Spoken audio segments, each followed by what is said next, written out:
Our Christian belief that God is all forgiving is something we're often grateful for and we assume that we're comfortable with.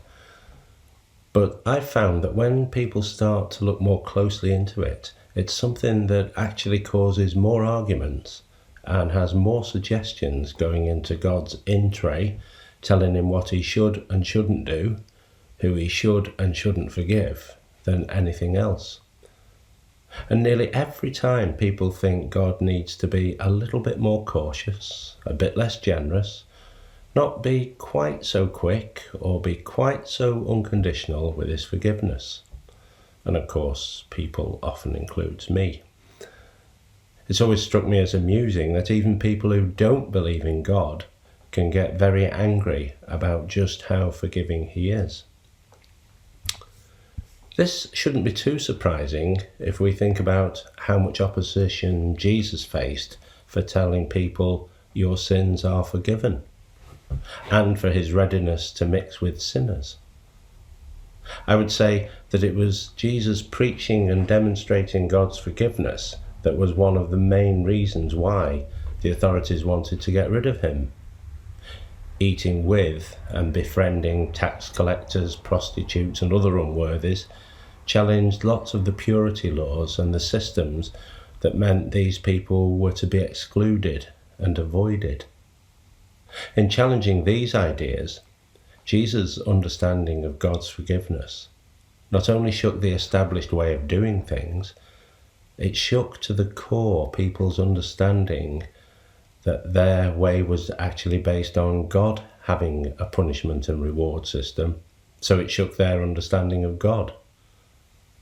So I'd like to allow God's forgiveness to come closer to my heart by looking at the effect it had on people, not just on those forgiven, but also on those who were reluctant to allow God's forgiveness to be so generous, so unconditional, and those who became confused or angry about Jesus' message. It's when I recognise this resistance in me that I learn more about God's forgiveness, and so learn more about God and his relationship with us.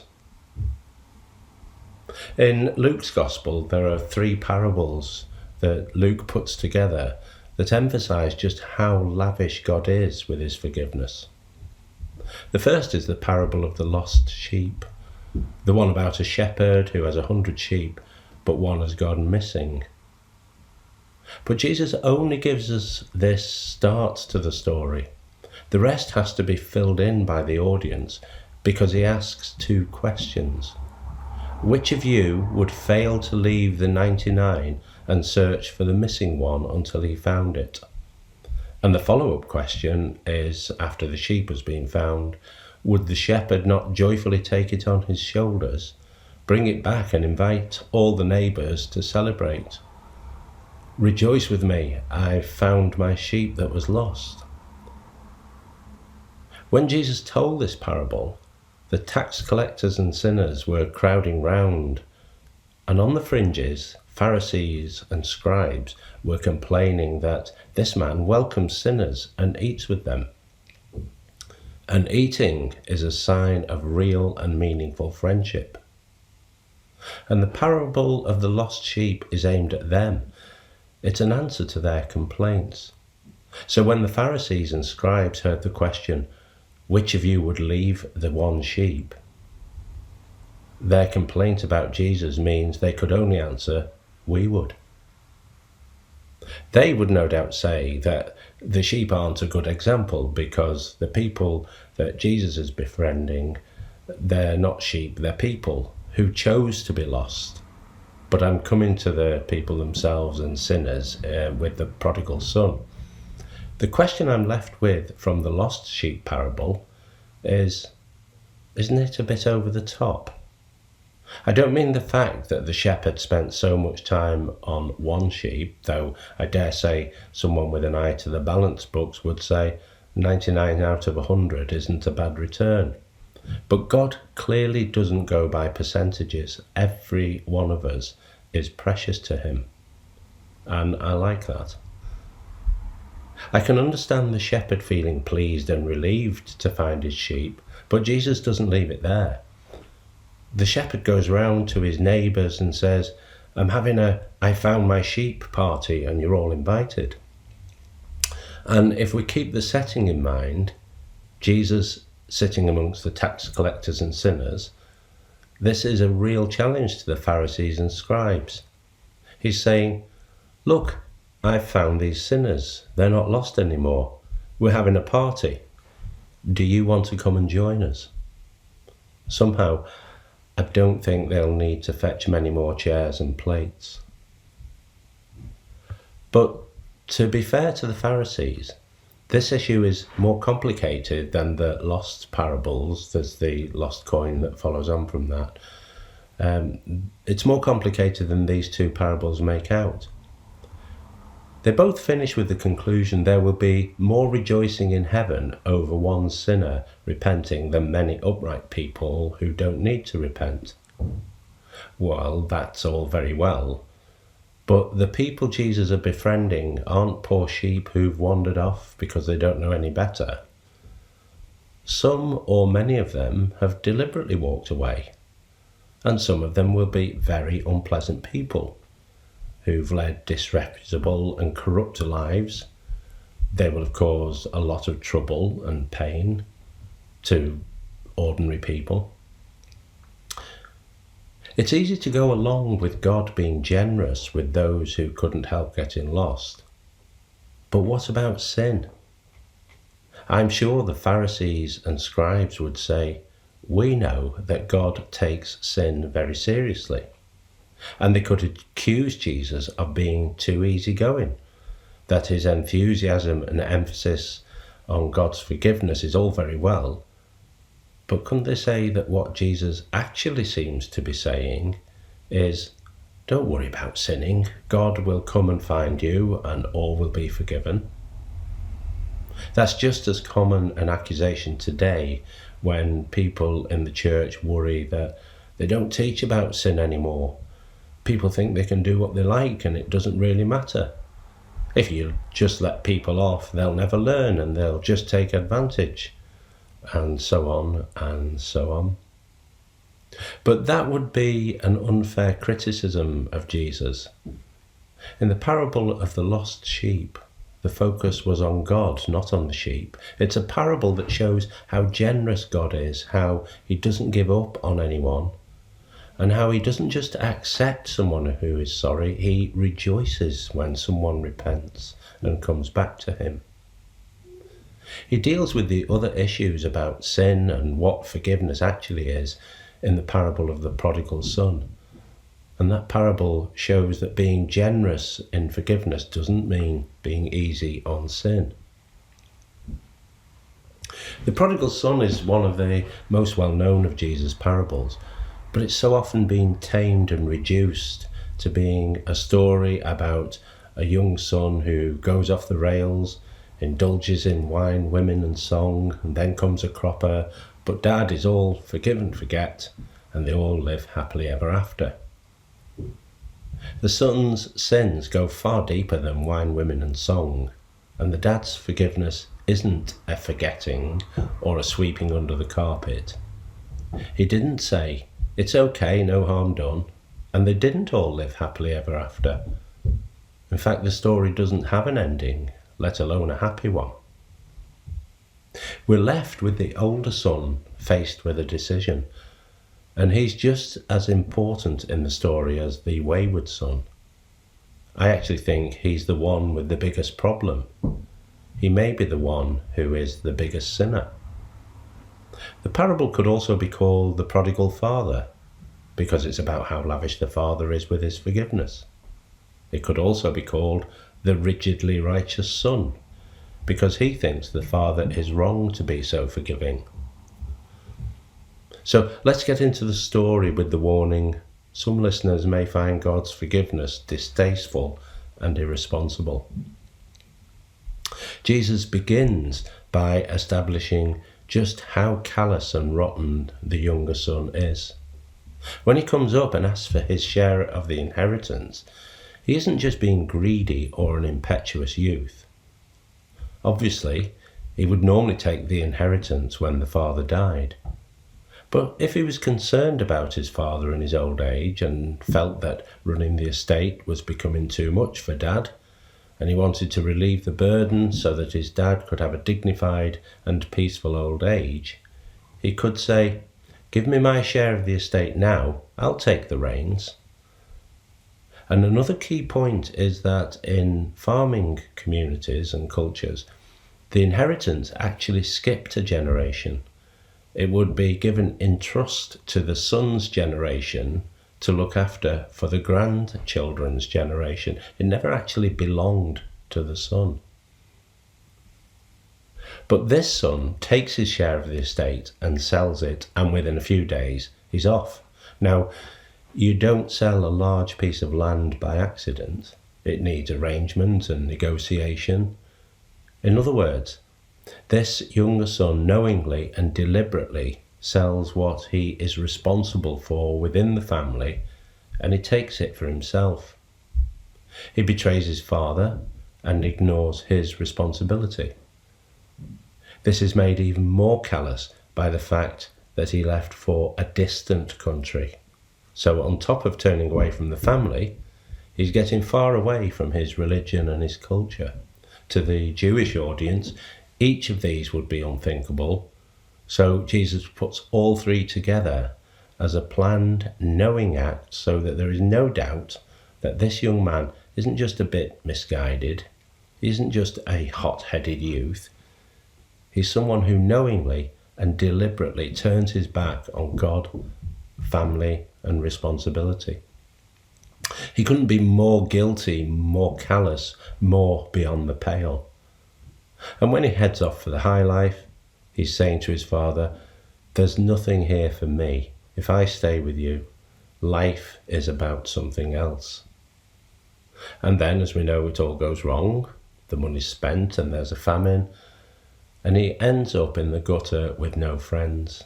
And Jesus really rubs in how far he's fallen by not only working for the pigs, which to the Jewish audience is as low as it gets, but puts him even further in the gutter by saying he was lower than the pigs because he couldn't even have the husks they'd left. And remember that Jesus is still talking to the Pharisees and scribes. So he seems to put the son in this position to set them triggering off the, well, he should have thought of that when he left his father, and serves him right. The, you made your bed, now lie in it. He's getting what he deserves reactions, which are, I think, familiar to all of us. And all of those sayings are perfectly true. He did make his own bed. There are no excuses for his behaviour or the way he treated his dad. He's reaping what he sowed. Jesus creates the story so that there's no get-out clauses, no mitigating circumstances, and no excuses. And the Pharisees and scribes who are listening must all be thinking, this is more like it. The son, by now in the story, is desperate. He's starving, full of regret at his own stupidity, thinking of how his father's servants are better off than he is. He says, I'll go home and admit I've done wrong and see, perhaps, maybe I can get a job as a servant.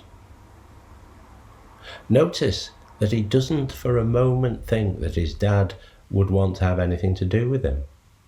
That the best he can hope for is that he'll get some menial job that will at least stop him from starving. He knows that he's no right whatsoever to be considered a son. He'd well and truly burnt that bridge when he left. He assumes that he will be treated as his behaviour deserves. And dare I suggest this is part of his sinful thinking. He doesn't know his father and limits his father to his own way of thinking. He's thinking, in other words, as the Pharisees and scribes have taught him to think. But then Jesus is right back to the ridiculous, extravagant love of God. The father in the story sees his son while he was still a long way off. And this is Jesus, the master storyteller at his best, telling us so much about God in that short phrase, while he was still a long way off. Within the story, think how much the son must have changed. I picture him setting off riding a top-of-the-range horse, overdressed and overconfident. Now he comes almost literally crawling back, barefoot, filthy and in rags, hair dishevelled and matted. It'd be hard to recognise if you passed him in the street, but the father recognises him while he was a long way off. This can only have been because he was looking for him, and I don't think it was he happened to be in the front garden just when his son came over the horizon. To me, it's clear that the father looked for his lost son every day, scanning the horizon, hoping that one day he'd come home. For all the hurt the ungrateful so-and-so had caused him, Dad never stopped loving him. And while he was still a long way off isn't just on the physical level. The scribes and the Pharisees the story is aimed at believed that any sinner must offer sacrifice and purify themselves before they're worthy to be part of God's people and to worship him. Jesus says, no, that isn't how God deals with sinners. He looks for them while they're a long way off. The first signs of coming home are enough for God. And then Jesus weaves into the story another line that shows just how enthusiastic, possibly even reckless, God is with his forgiveness. The Father runs to the Son. The image of a man of a certain age hitching up his robes and running isn't at all dignified, and in a patriarchal society would be pretty well unheard of. I'm sure I'm not the only parent who had to wait up way past the time sons or daughters were supposed to be home, wondering what state they'll be in, wondering if they're safe, and being very annoyed at having to wait up so late, and as time went by, getting more full of how dare they, and when they did come into view, I certainly didn't go running to meet them and say, oh, glad you're back, can I get you a drink, can I get you something to eat? I was far more the standing on the doorstep looking at my watch and saying, what time do you call this type? I'm sure you can fill in the rest of the conversation. And Jesus doesn't stop there. The son has his speech all prepared, and I would think that as the moment of facing his dad gets nearer and nearer, this must have become more and more terrifying, and maybe he thought his chances of being allowed anywhere near the home were becoming slimmer and slimmer the more he thought about what he'd done and what he put his father through. But when they do meet, his father doesn't seem interested in his admission of guilt or his timid asking, any chance I could have a job as a servant? Dad ignores all that.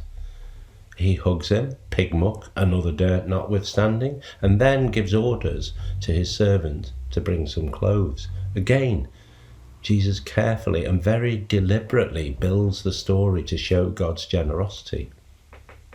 The son has no shoes, which is not only uncomfortable. To have no shoes is to have no dignity. So the first thing that Dad does is put shoes on his feet. He restores his dignity.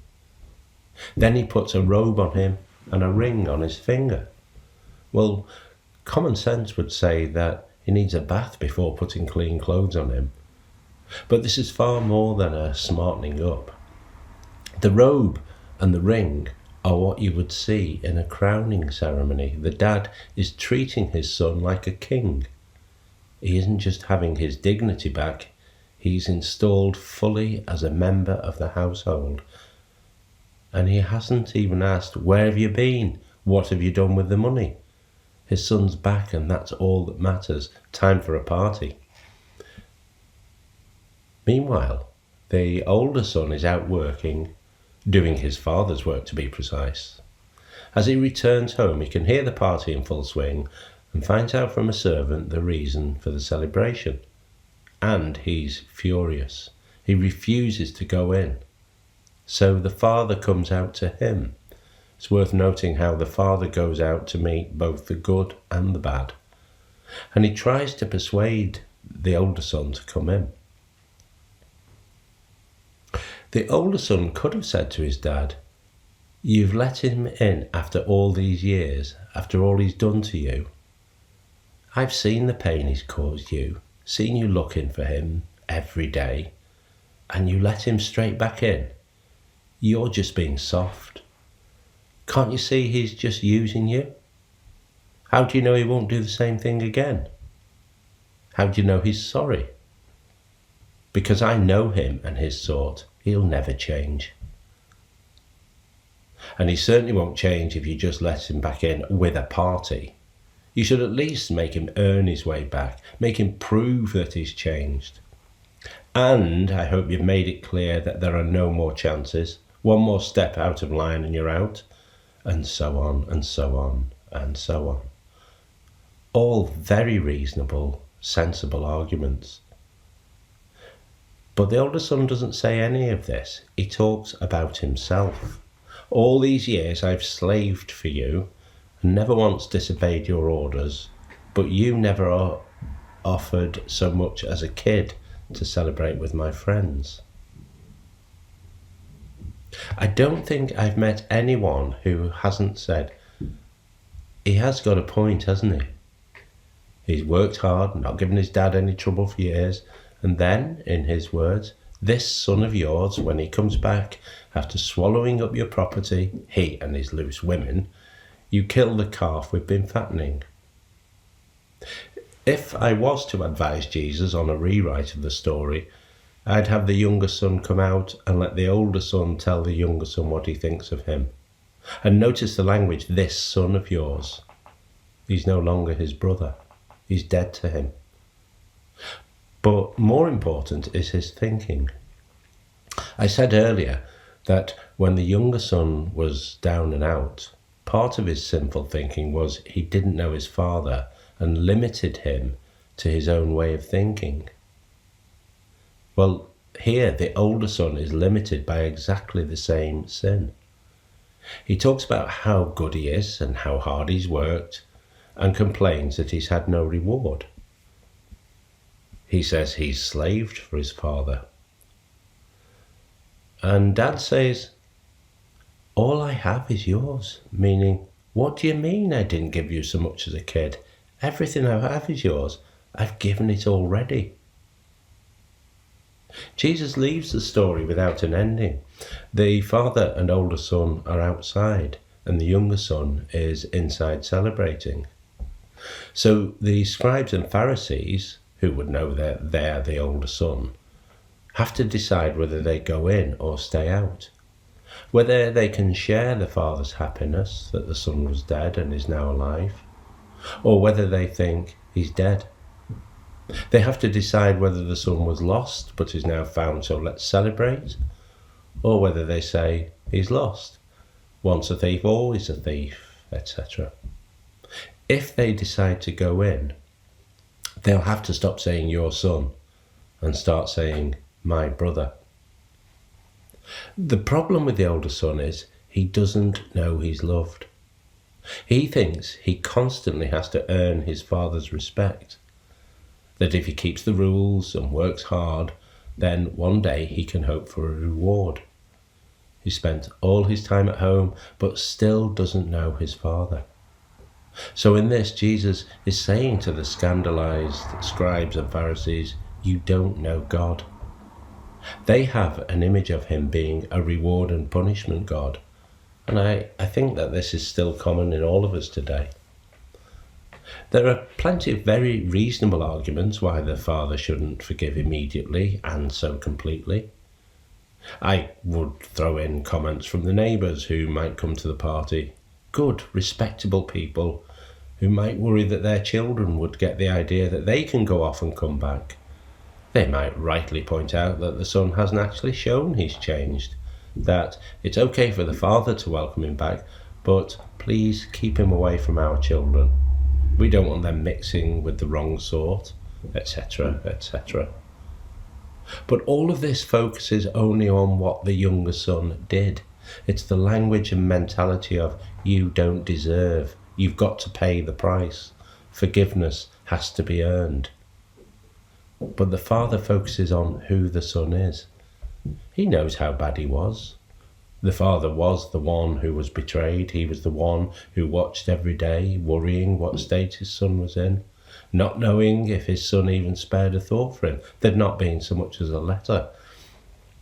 But he was the one who ran out to him and hugged his son beneath the dirt, beneath the shame, beneath the sin. When the older son is pointing out the faults of the younger son, the father could say, I know all of that, but Dad, he never stopped being my son. There's been many times when people have told me, I can understand the dad, he loves his son, but it's a bit irresponsible of him just to let him straight back in. He's being too trusting because he loves him. Well, I agree. Perfectly right, perfectly reasonable. Okay then, let God be trusting. He's the one taking the risk of being hurt again, or of being taken for a ride. But if that's okay with him, who are we to put the brakes on? If we can't let him be a risk-taking, loving father, then we stay outside with the older son. We go back to work resenting the father for being loving, and we still don't know him. We still think we have to earn his patience, his love. One thing I have to say is that the power of this parable lies in the way it forces us to recognise that God's forgiveness doesn't ignore the reality or the harm of sin. Jesus carefully establishes that the younger son is pretty well rotten to the core, and because of this it shows that forgiveness isn't forgive and forget. It isn't making excuses, and nor is it I'll let you off this once. Jesus knows people, particularly the scribes and Pharisees, might think the son has got away with it, or he needs to learn a lesson. But that's why Jesus included the shame and humiliation of feeding the pigs. Once people realise their sinfulness, they don't need people to labour the point. The father hugged his emaciated, broken son, covered in dust and pig muck. In embracing him, he was accepting everything he's done. He was embracing his sins because they were obvious to the eye and the nose. Forgiveness isn't about erasing the past, nor does it involve weighing up a price to be paid. That hug embraced the past, the sight and smell of it, and said to the son, nothing you've done has changed me. The past isn't going to be an obstacle between us. It's so hard for us to accept God's love, of which forgiveness is part, as pure gift.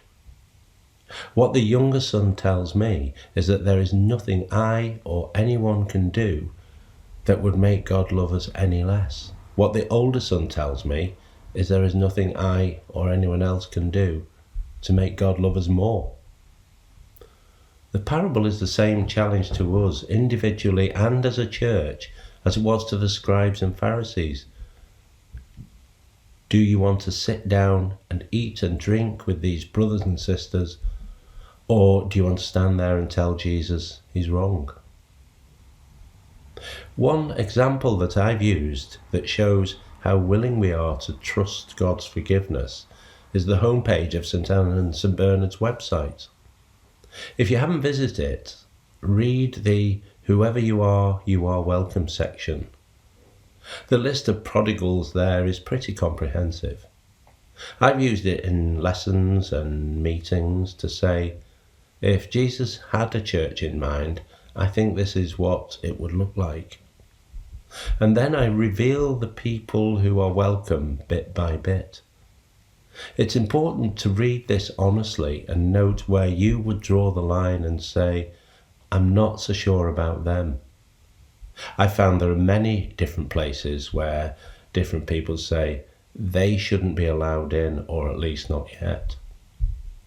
If you're hesitant about some people, remember that on the homepage of the parish it says, whatever you are trying to put behind you.